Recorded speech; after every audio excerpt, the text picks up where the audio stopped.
Hey, how you doing? It's James here. My family and I have been running assisted living facilities for over 40 years now. My mother-in-law is actually the godmother of assisted living facilities. So now we help people like yourself open up their first assisted living facility. So if you have any questions, maybe you're in the starting phase of opening up your facility, or maybe you've already done some research, but you're kind of hung up and you have more questions, make sure you book a free consultation call at startmyalf.com.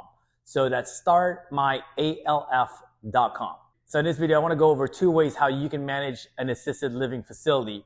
And when you start one up, you're going to lean towards one business model than the other. So obviously, when you're more hands-on, meaning that you're the owner, operator, and maybe you have a couple of caregivers to help you, you're going to make a whole lot more money because you're more hands-on in the actual business. So meaning that if you're more hands-on, meaning that you're the operator and you have a couple caregivers helping you throughout the day, manage your facility, take care of your patients, things like that, because you're more hands-on, obviously you're going to make more money. The second option is you're more hands-off, meaning that you're going to make less money, but now you're going to be able to scale your business a lot faster. And the reason maybe caregiving is not your forte, but real estate is, and you want to own a real estate property that's basically on steroids. But before I dive into it, let me take you for a tour and let's hop in a car and I'll show you a few of our assisted living facilities out here in Arizona.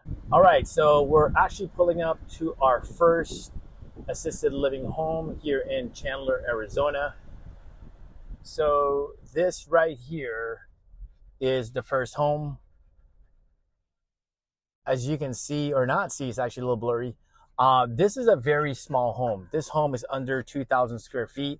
It has 4 bedrooms and 5 residents in this particular assisted living facility. So we're out here in Chandler, Arizona. And in Chandler, 15 plus years ago, when we opened up this home, they only allowed 5 residents in one home. But the great thing is now in 2024, you can actually have a higher occupancy all the way up to 10. So as of right now, this home is licensed for 5 occupants. But the great thing is, as you can see, we can actually convert that garage into living spaces as well. So now we can accommodate more residents for this particular home. So the great thing is, as you can see, I mean, it's literally just like a single family home out here. It doesn't have anything separating it besides having a ramp to get into the house. Other than that, you wouldn't be able to tell whether or not if it's an assisted living facility or it's a family living in a home. All right, so now we're pulling up to our second assisted living facility out here in Scottsdale, Arizona. And if you don't know about Scottsdale, Arizona, Scottsdale is a very affluent area out here in Arizona, meaning that you're going to be able to charge a higher rent because of the people that live in this particular city are more affluent, they have more money. So this is the other location that we have out here in Scottsdale, Arizona. As you can see, it is just a typical home. There's nothing that differentiates it from a single family home. This particular property, there's actually 3-car garage. I'm not sure if you can actually see it or not. Let me just go a little bit closer. But there are, 3-car garage here. But as you can see, it is just a typical home. But the great thing with this particular home, about 5 to 6 years ago, we actually put solar panels to offset the cost of electricity, because that's something that you really need to consider when you're purchasing your assisted living home, because you are going to be paying for all the utilities as well. So again, the great thing with Scottsdale, Arizona, you're going to be able to charge a higher rate because this is an affluent city. So obviously, the more residents, the more bedrooms that you have, you're going to be able to increase your profit margins. And this particular home, we didn't do much retrofit to it. We did add a few bedrooms. Right now, it is a 7-bedroom home. So there are a few residents that are sharing a room. And the most ideal situation is, when you have private rooms, meaning that these residents, they're not sharing a room with anybody else. They have a room to themselves, which is the most ideal, because who wants to share a room, right? I know back in the day when I used to, go out with my buddies and we go to hotels, I hated sharing rooms, and that's just a hotel for the weekend. And as you get older, you don't want to be sharing rooms with other senior citizens as well. So ideally, when you're retrofitting a home or you're looking to purchase a home, find a home that you can expand and grow and have at least 10 bedrooms if the city allows it. Or maybe in the future, you're going to be able to build a home on a lot where you can literally build exactly how you want to spec out this home. There's no restriction because you're building it from the ground up. And I also want to mention that this house in Scottsdale, Arizona, because it is a more affluent location, so meaning that the houses here are going to be a lot more expensive. And what I'm trying to get at is you don't necessarily need to start at an affluent area. If you can, that's awesome. But again, it's just more investment, more money that you have to have and able to open up a home in a more affluent area. Start where you can. You don't want to come up with an excuse that, you know what, I can't open up my first assisted living facility because I have to open up in an affluent area, meaning that now I need hundreds of thousands of dollars before I can get started. That's not actually the truth and the facts. You can literally get started in a lower income bracket area and just work your way up. All right, so now we're pulling up to our third assisted living facility out here in Scottsdale, Arizona. And this house is really unique, and I'll point it out to you the reason why. So this is the house here in Scottsdale, Arizona. And the great thing with this particular house, as you can see, it looks like a typical home. But what we did about 15 plus years ago to maximize the house is we actually converted the garage into a living space. So this was originally a 4-bedroom home, but we ended up converting the garage and another space in the back, and we subdivided a few rooms as well. And now we're able to maximize the house. And now we have about 8 bedrooms here. And again, in Arizona, the maximum occupancy for residents is 10. So the great thing is now we're maximizing the private bedrooms. We have about, 6 to 7 private bedrooms, and the other bedrooms are shared with other occupants.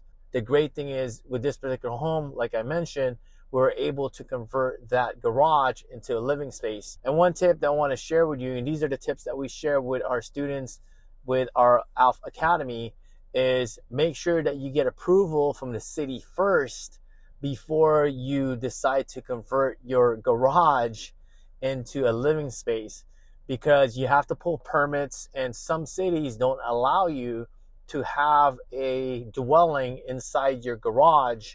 So that's why you want to make sure that you're following the policies and procedures and the permitting department before you start breaking ground with your home, because again, that's what we teach our students as well, because you don't want to end up wasting tens of thousands of dollars because you jumped ahead or whatnot and retrofitted a garage, for example, and you weren't able to do so for that particular city. And I also hear horror stories out there where people buy homes and they end up retrofitting it for an assisted living facility, and they spend hundreds of thousands of dollars, and come to find out later that they don't allow assisted living facilities in that particular area. Or on a positive note, they may allow assisted living facilities in the area, but they end up retrofitting it for 10, 15 beds, and they only allow 5 to 7 residents in the home. So again, it's really crucial to make sure that you do your research. And these are the things that we teach our students, so you don't end up spending or wasting tens of thousands of dollars because the lack of knowledge. All right, so we're back. So as you can see, these homes look just as like as any other single family home would look like, besides maybe a ramp or so by the door. So there's 2 ways how you can run this business. So once you get one business going, or even 2 or 3, you're gonna lean into one business model or the other. The first strategy is you're an owner operator, meaning that you either own the property or you're leasing the property. And I'll make another video how you can lease a property for an assisted living home. So either way, so basically you're an operator and you're in the property, and what you're gonna do is you're gonna hire caregivers along with you, and you're gonna run the business personally along with your caregivers. So meaning that you're gonna be involved in the day-to-day operations. So that entails cooking, cleaning, giving your residents a bath, making sure they're taking their medication, and more. So you're basically involved in the business. And since you're the owner operator, obviously you're going to make more money because you're more involved in the business.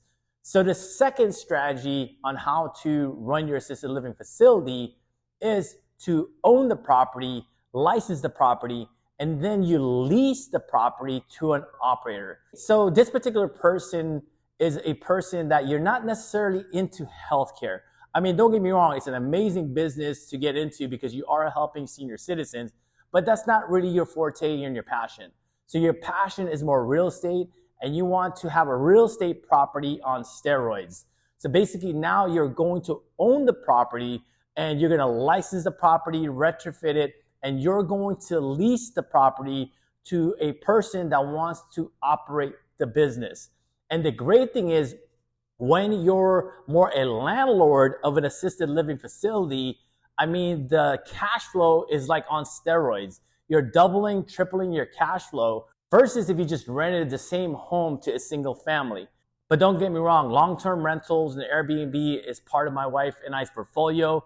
But once you really dabble into the assisted living facility industry and you start understanding as an investor how much more money you can make by actually retrofitting the home, licensing the home, and then just leasing out the actual facility to an operator, it's going to be mind-blowing. So those are the two ways you can manage and run your assisted living facility. Either one that you choose is an amazing route regardless. So if you have any more questions and you want to learn how to open up an assisted living home in your city, make sure to book a call at startmyalf.com. So startmyalf.com. And other than that, have an amazing day. Goodbye for now, and talk to you soon.